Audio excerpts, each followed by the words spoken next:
you must do everything to make sure the hostages can be returned. Everything. I mean, that could be at the level of, here's the chief of staff of the army. Kill him. And we'll do that just for a deal where we get 10 hostages. What is everything? What do you mean by we'll do anything for the safe return of the hostages? We all believe in the safe return of the hostages for sure. Is there a limit to that?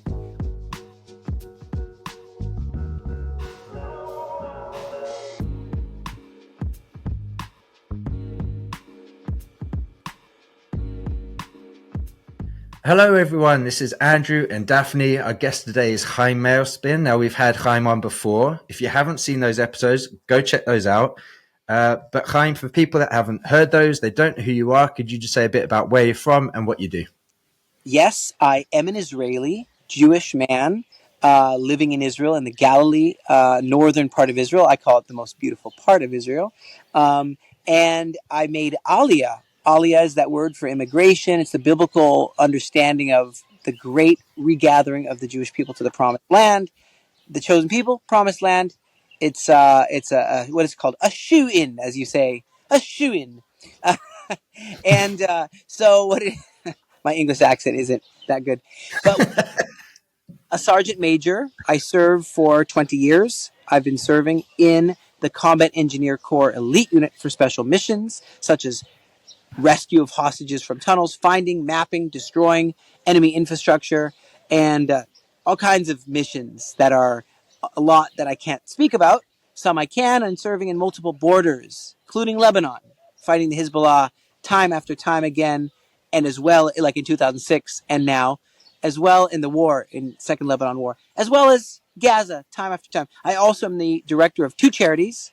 One of those is the Aliyah Return Center, Humanitarian Aid, just helping the poor, the immigrants, the needy, fulfilling Bible prophecy in regathering and establishing them. The other one is advocacy for Israel, and that's called the Faithful Galileans. We run a volunteer program. There's a prayer house.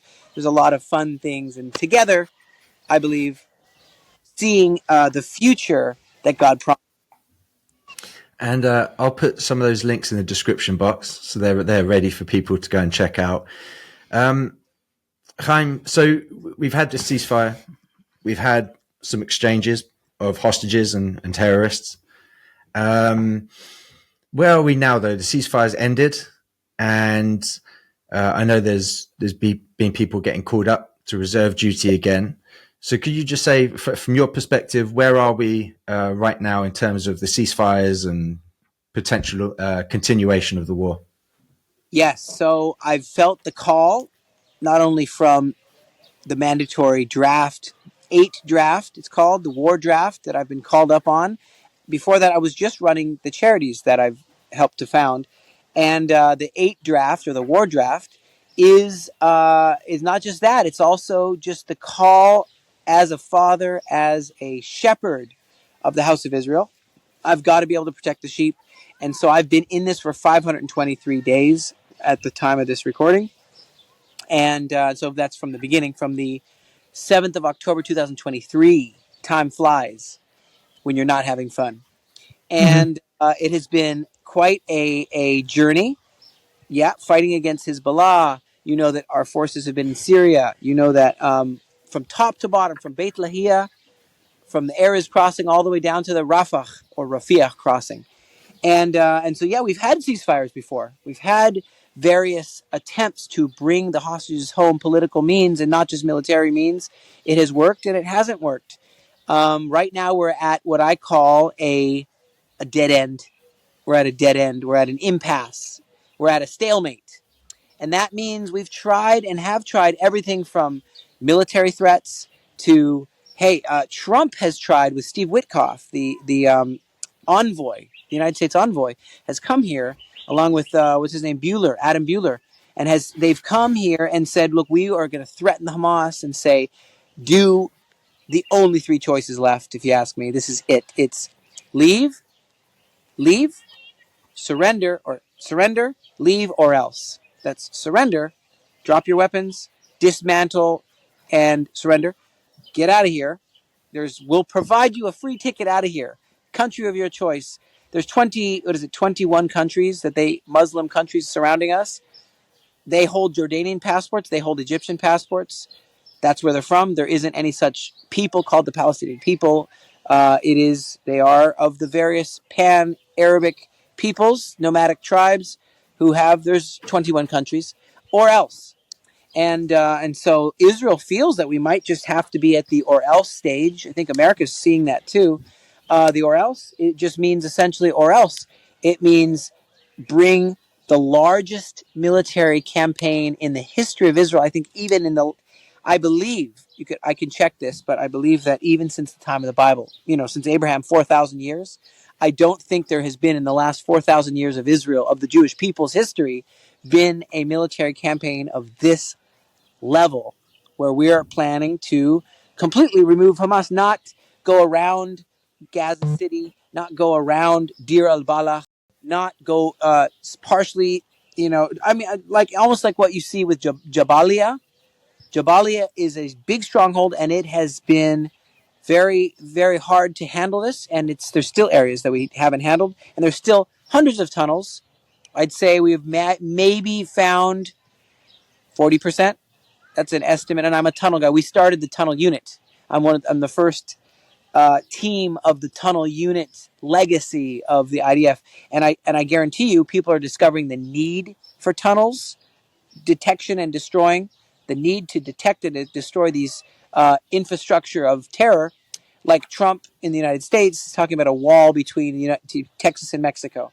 Well, do you want to have an Interstate 95, underneath your feet with, you know, nuclear weapons being hauled on the back of semi trailers under your feet? No, you're going to want to have drilling. You're going to want to have sensors. You're going to do what we've developed, and we've developed a lot since the tunnel rats of Vietnam that America did to try to fight that communist agenda.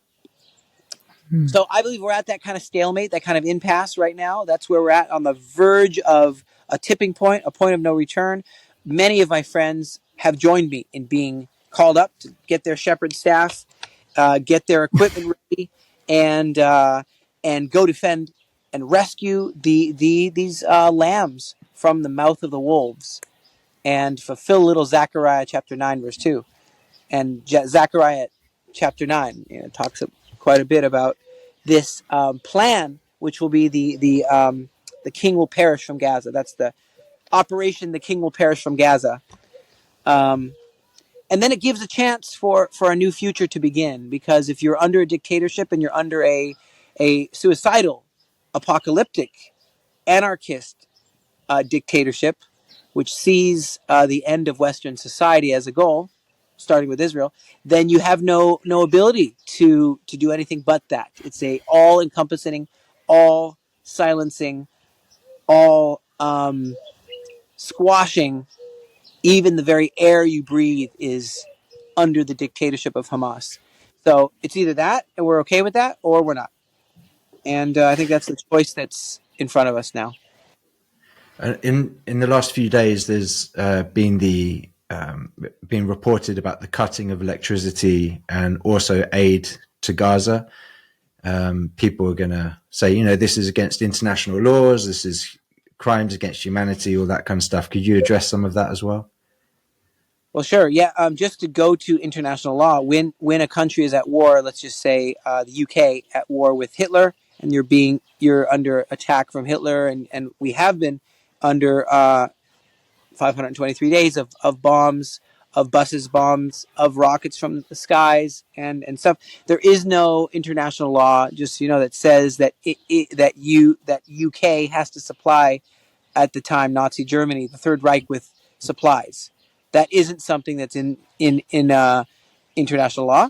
There is a thing that let's say some parts of Israel society said, no, we want to showcase our humanity. We're fighting against inhuman forces, so we have to really up and showcase the Judeo-Christian compassionate way. Love your enemy, do good to so we want to showcase that. We have done that. 25,000 trucks entered, but there's 25,000. There's, in the last couple months, 25,000 trucks of aid in a very small area. Okay, this is a very, very small area, and a couple million people that live there.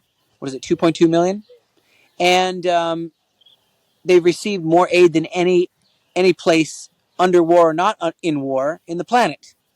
And so they have even reserves. We know Hamas has been stealing those reserves. So there's another faction of society which would say, do you even know how to fight a war? You don't fight a war by prolonging it and prolonging suffering on all sides. You fight a war decisively, quick, decisively, and you don't just drag it on. One could almost blame us and say, you're dragging it on by continuing to drag it on. Are you doing it for political reasons? Is your prime minister doing it for political reasons? Why are you dragging this thing on so long? What you should do is cut the water and electricity and surround, pressure cooker, and say it's leave, surrender, leave, or else. And put the or else in a pressure cooker way that there is no other option to just hang out and enjoy the buffets you see. I don't know if you've seen the videos of the buffets in like Mm. Al Balach, Nusirat, Gaza City, the different massive amounts of food that is there, because there are massive amount of foods. I know that people tried to claim a falsehood that we are committing a starvation campaign the last 523 days. Absolutely not. You see the also the heftiness of the Hamas in videos. Sinwar's wife. You can see that that's not the case, and other people too. There is no signs of, like in Africa, you see signs of starvation and things. So that's not the case. And again, 25,000 trucks of aid and food, and more than anywhere on the planet, have gone in. So you're saying, could the claim be made now that this is implemented to cut off the electricity and stop the enormous amounts of aid? Imagine just 25,000 trucks coming to your neighborhood. Let's say that the radius of with the amount of the radius of people where you live. Just picture that. And I saw it personally myself. This isn't something I saw on YouTube or something. I'm there, and I do think that there is a point to the other side and what Trump's saying. And to this is not a way to conduct a war by dragging it on and on and on. It's not correct. It's not actually helpful to any party. Get the job done is what's helpful.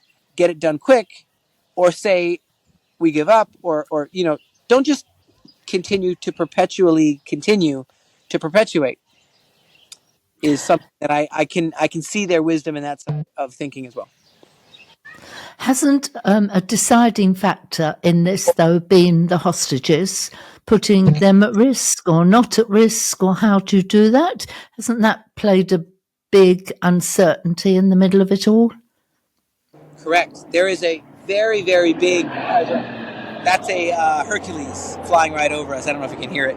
Hercules, and it's a lot going on at the time on all fronts. Iran is threatening True Promise 3, Operation True Promise 3, of another barrage, probably a lot bigger, to obliterate this land and people entirely. At the same time, the Houthis, Ansar Allah, that's their true name, from Yemen, to engage in a new campaign to squash us. And then, of course, Hezbollah is been desperately trying to rearm and launch yet another offensive. Same thing goes for Hamas and Judea and Samaria. As you see, buses are blowing up, and there's quite a lot of drama out of Judea and Samaria. Some call it the West Bank mistakenly, and so there are those threats. But back to answer your question, the hostages. This is another great debate, great divide in Israeli society. Some would say very openly, and would say, you must do everything to make sure the hostages can be returned. Everything. I mean, that could be at the level of, hey, why don't you? We'll surrender we will give our chief of staff of the army everything. Here's the chief of staff of the army. Kill him, and go murder him, and we'll do that just so for a deal where we get 10 hostages, and then you can take me and murder me too.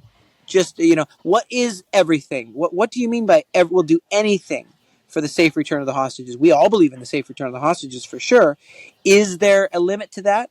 Okay, we'll give them. We will let Hamas rule. We'll let them stay in power, and we will never fight them again until they can launch another offensive and take more hostages, and maybe have what they did. The Palestinians are the ones who hijacked a plane and took it to Entebbe. Those were Palestinians that did that.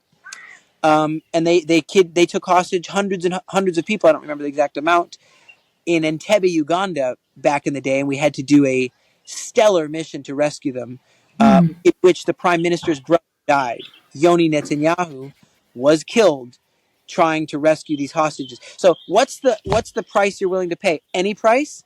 Is that wise? I would actually venture. I'm all for getting the hostages. I've done that for 523 days and continue to do everything I can politically and militarily, but everything I can has a limit. Means everything that's right to do has a limit. If you're essentially equipping and bolstering a bunch of new Hamas troops, and like Sinwar, you're just setting yourself up for yet another bunch more hostages to be taken. So you're risking the life. And Israel does have this thinking, and this is a little bit of a critical thinking that I think should be employed, which is, if you think you're going to solve all the problems today and care nothing about tomorrow, I will do everything for today. This is a survivalist mentality, which Israel does employ. Let me just get through today. I'll get through today, and I'll do my best today. Tomorrow, I got no idea what's going to happen. My son, he might be murdered, but at least I can get a hostage back today. That is, I don't agree with that line of thinking. I think we do need to care for our children as well, and the future the security of this country as well, not just today. Am I against the hostages? Again, I'm not against returning the hostages, but what I wish I could do now, this is impossible, but to be able to go to each hostage in the tunnel and say, look, in order for us to secure the security of the border, we may have to leave you here. Would you sign a paper saying that you agree to that of your own free will, just for the sake of the future of your country? I would like you as a hostage. You may die. You may not. You may be released. I don't know, but we're risking you by continuing a military campaign to remove the Hamas. What do you think? Sign yes or no? And it'd be very interesting for me to see what they'd say. I have a feeling that they're so patriotic here. They are, not just to risk our life to rescue them, but to risk their life to defeat Hamas. They might say, you know what the Hamas have done to me? If it's my life, I don't want you to leave these people to do this again to me tomorrow in my house. I'm going to move back to my house, right? I'm going to go back to my house in Be'eri, in Nachaloz, in Kfar Aza. And no, I don't want them to come and do this to me again. I want you to deal with these people in a way that I'll be safe. I, as a hostage, choose, here, I'm going to sign, do what you got to do. And I'd like to see that so that the hostage families would be able to see their signature. But this is hypothetical. I can't do this. But you get my point.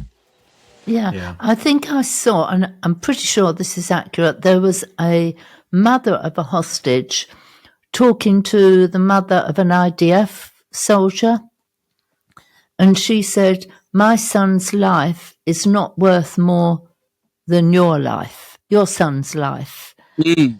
And I thought that is a very courageous thing to say, but Right.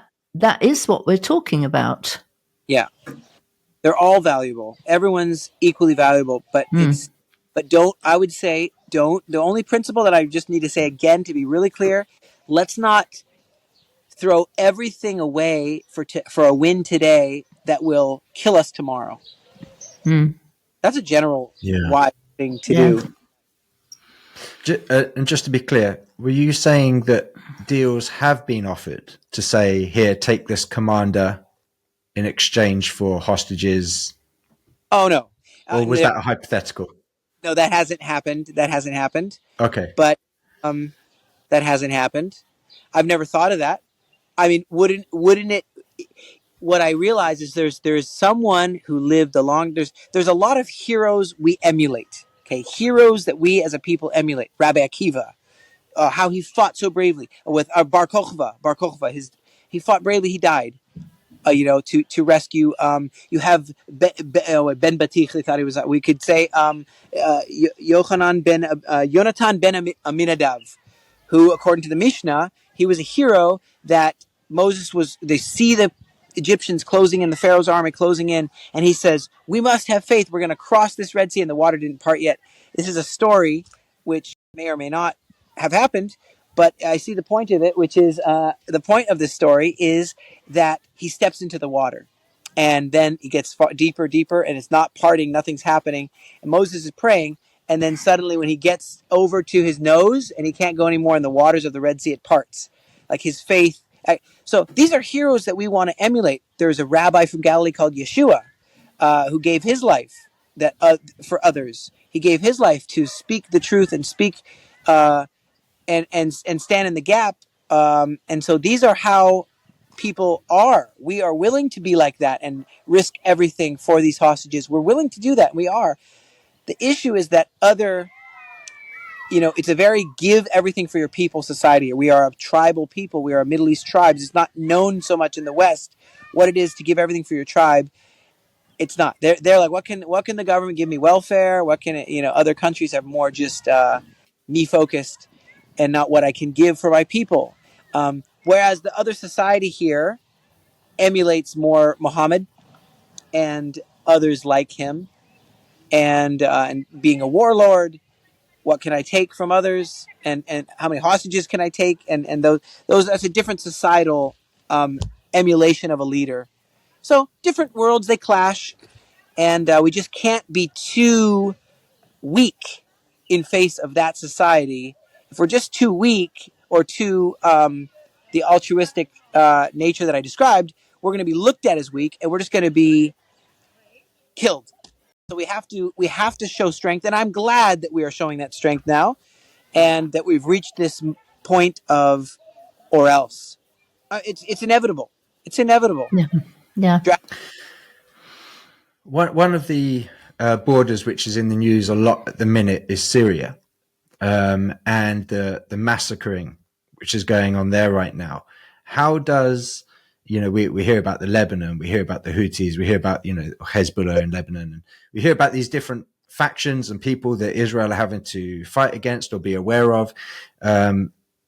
Initially, after the collapse of the Assad regime, Israel went in and did a number of things in Syria to protect themselves. But how does that continued instability within Syria, the massacring, etc., how does that impact on Israel during all of this? The security of Syria, the Syrian front, how does that impact Israel? Is that what you're saying? Yeah. And Yes. the Well, instability which is going on there. okay. Well, good. So the instability has been happening for a long, long, long time. The people that had the upper hand were called the Alawites. The Alawites are a minority who are loyal to Iran, because they're Shiite. Iranians are Shiite. The rest are pretty much, what is it, 90% of Muslims in the world are indeed Sunni. So the elite minority, it's kind of weird that they're Shiites, which are like Iranians. Iranians are Shiites. That is a understanding that the bloodline of Muhammad is what should be adhered to for the leadership of the globalist agenda of Islam. Those who believe in a globalist agenda, they should follow, according to Iran, the bloodline, putting them at the top of the pecking order. Others say, nope, we don't care about the bloodline, which the black towel shows you're of the bloodline of Muhammad. But indeed, we are okay with just being philosophers of Islam. Means that we can understand well and interpret and be a professor of Islam. Means that we're the leader. And so we clash at that. We have our holy place, Mecca. You have your holy place. Oh, you want to try to make Jerusalem, which is not mentioned anywhere in the Quran, neither in the Arabic name Haram al-Sharif or Al-Quds, the holy, or Jerusalem, or anything, or Yerushalayim. In Hebrew, it's not mentioned at all in any form, shape, or form. But they tried to make that into their own Mecca now for the Iranians. That's kind of like their Mecca they're trying to establish. But to answer your question, that instability has been going on for a long, long time. And so far we said, well, it affects us in the way that every so often a missile will come over, but it was like maybe by accident. So it doesn't really affect us because they're not solely focused on having every picture behind them, the Dome of the Rock, where the temple stood, according to the Quran. According to the Quran, that's where the temple stood. It said it was called Mugdas, Base Mugdas, which is Mugdus, the temple, the Migdash, Beit Migdash, house of the temple, Bit Mugdus. That's how you say where the temple was. No mention of any Dome of the Rock or any Al-Aqsa Mosque or any such thing at all. So, but the thing is, Hamas is focused on that. Houthis are focused on it. Every picture, they got the Dome of the Rock behind them in the picture. So that's important to know when you're dealing with this. But the Syrians have not been focusing on that. They've been trying to focus on nation building and attacking one another because the Alawites wanted to retain control, and the others said they want a nation building. But in just 2 weeks, was it 2 weeks that they were able to, in 2 weeks, to topple the entire Assad regime? He fled to Russia, and and so they took over. But now Julani is similar to, I mean, he's an ISIS member. He's a Jabhat al-Nusra member. He's an al-Nusra member, which is, whether he wears a suit or not, he's a terrorist in a suit. ISIS is terrorist. We agree that ISIS is terrorists. So he's an ISIS member, a terrorist, wearing a suit, and he's got the Dome of the Rock behind him in a picture. That is his Osama bin Laden type. You know, what is ISIS? It's a branch of Al Qaeda.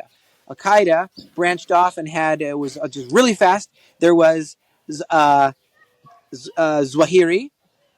Zawahiri was the weak successor after U.S. president took out Bush, um, took out Osama bin Laden. He had a successor, Zawahiri. Zawahiri was weak, and so they said, "You're too weak. We're going to start another branch in Iraq. We're going to call it the Islamic State of Iraq, ISI, ISIS, ISIS.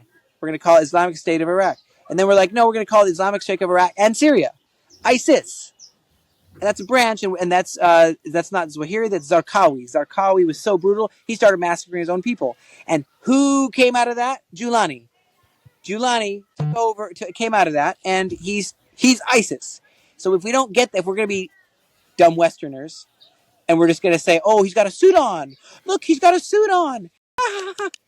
How dumb are we? That's an ISIS member. And so he does what ISIS does, which is attacks everybody else and butchers Christians. Remember the orange jumpsuits? Do you remember that far back? The orange jumpsuits of Christian pilots being burned alive in cages, and the swords, and the West was shocked at who ISIS really are, and their pickup trucks, and they're taking all the oil. That's what he wants to do. That's who he is. But he says verbally, "I also want to take Jerusalem. My feet will stand in Jerusalem, and I will take Jerusalem." According to, there's a certain passage in the Quran that says, "Your feet will stand in the gates, and you shall be victorious." Talking about taking Jerusalem.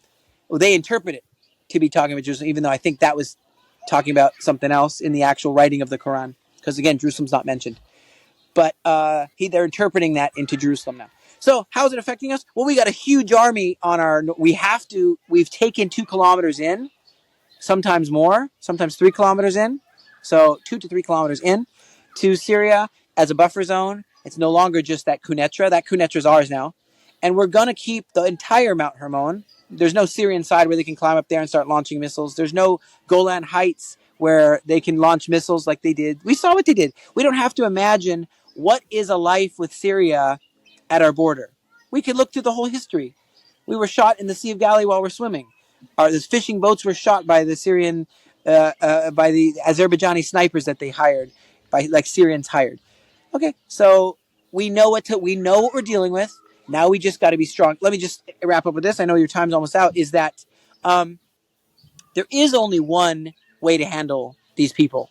There's only one way, and that is there's only one way. West doesn't maybe know this. It's not through money. It's not through Gazalago.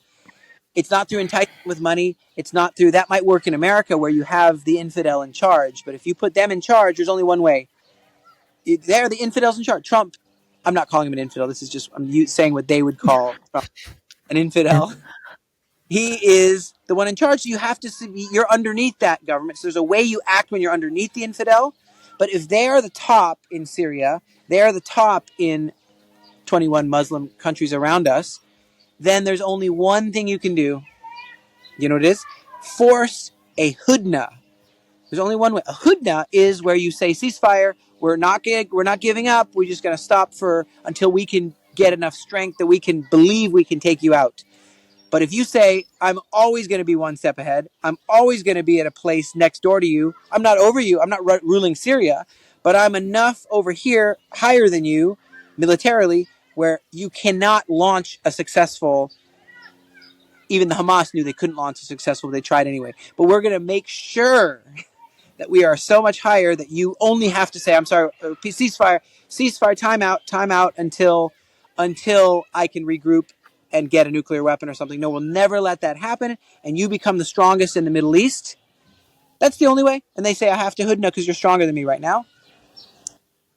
That's the only way for, let's call it not peace, but let's call it quiet. The people who are accusing Israel of genocide and are posting about it and all this kind of stuff, very vocal, accusing Israel of all this stuff. I haven't really seen any of them talking about what's going on in Syria. They're not talking about this massacring of people there, this attempted a genocide of people in Syria. They're very quiet, but very vocal on Israel committing a genocide.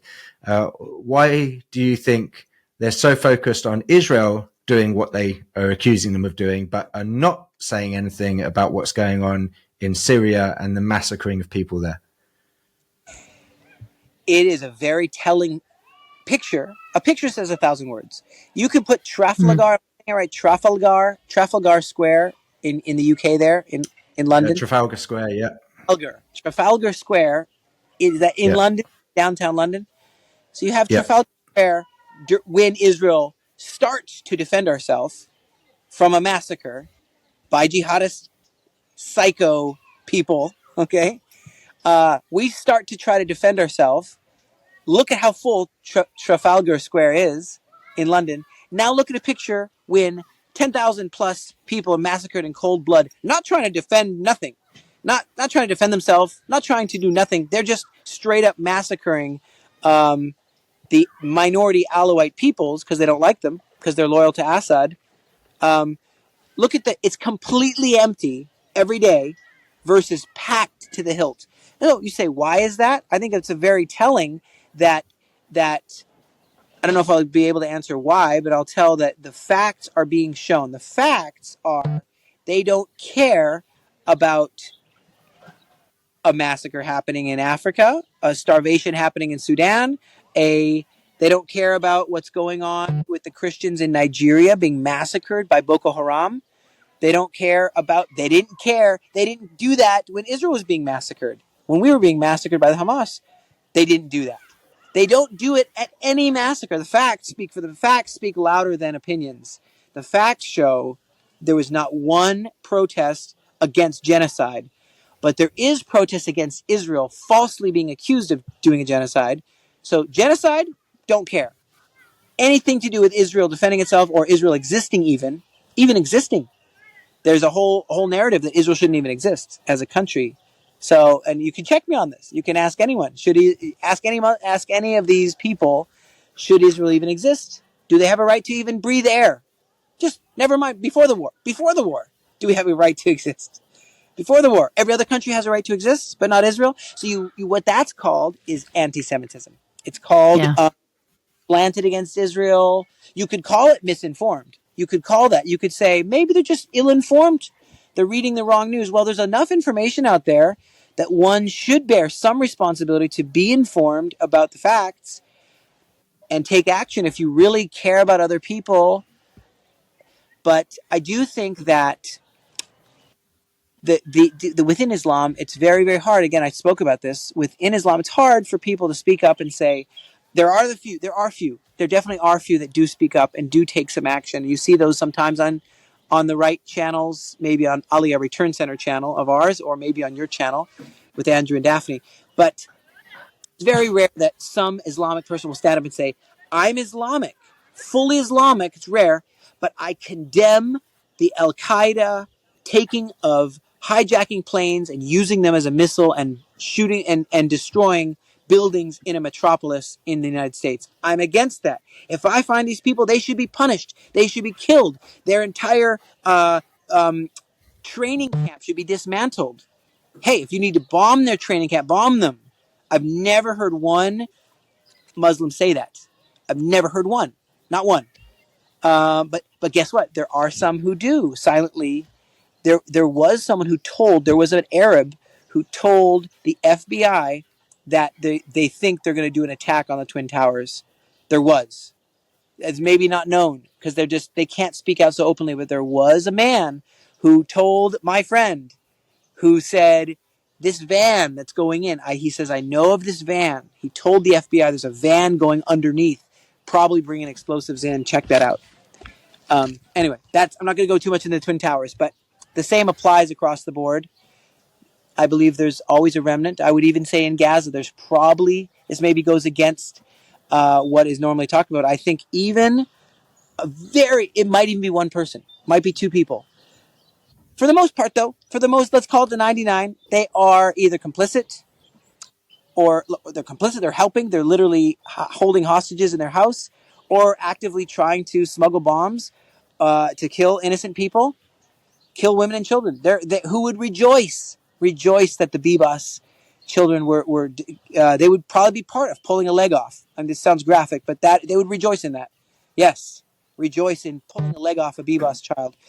Okay, that is where most of them are at, but I'm not saying that they're all. There's certainly always, God always brings a remnant of humanity, people who will be humane.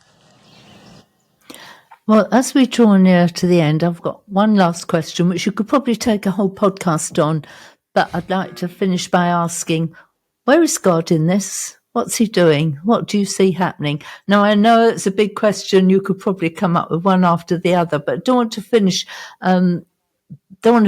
without having the opportunity for you to share something of that. Two things really, really fast. My whole reason for having the Aliyah Return Center is to fulfill prophecy. It's not just to help poor people. We do help Arabs, and I want to make that clear. We help Arabs in Israel that are under rocket fire. We do, and we love to help them in there. And you can see on our Aliyah Return Center channel the Arabs we help and how they get scholarships for higher learning. They didn't make Aliyah, but we are compelled to take care of them and help them. But let me just answer is that when Gog and Magog war does eventually happen, according to the Hebrew Bible, us Jews believe in a war called the Gog and Magog war, and it will happen eventually. But it says we are living in peace in unwalled cities. So we're all talking about a wall between Gaza and the sensors between Gaza and Israel, and put a stronger wall between Syria. Make sure that buffer zone's big walled up, and then Hezbollah wall. And what is Egypt doing over there with all those troops? We better make sure we're keeping our cameras and walls. And so there's coming a time when is that? Is that beginning with this Trump era? Could there be a chance that there's an unwalled cities and dwelling in peace? Okay, then the Gog and Magog war. Okay, so that does eventually happen regardless. But there's a season. How long is that season? I don't know. Could call it the time of the great peace, great time of great peace. The other thing is to read Zechariah again. Just read the whole book of Zechariah, specifically focus on Zechariah chapter 9, I believe it is, where it talks about the future of Gaza. It says that the king of Gaza will perish. It says that the land will be for farming, and it will be for the clans of Judah. It will be to supply food, probably, evidently, for the clans of Judah. So it doesn't mean that now that I do believe these Hebrew words have value and have truth, and I believe that they're going to happen eventually. So that might not go with the Islamic narrative that all the world will bow to the flag of Allah and the jihadist Sharia law will dominate in the UK and America. Everybody's going towards their end time or their future belief, and that Jesus will come and he's a Muslim and he will kill all the Christians and the Jews under every rock and tree. That is a narrative of Hamas, that Jesus will do that as a prophet of Islam.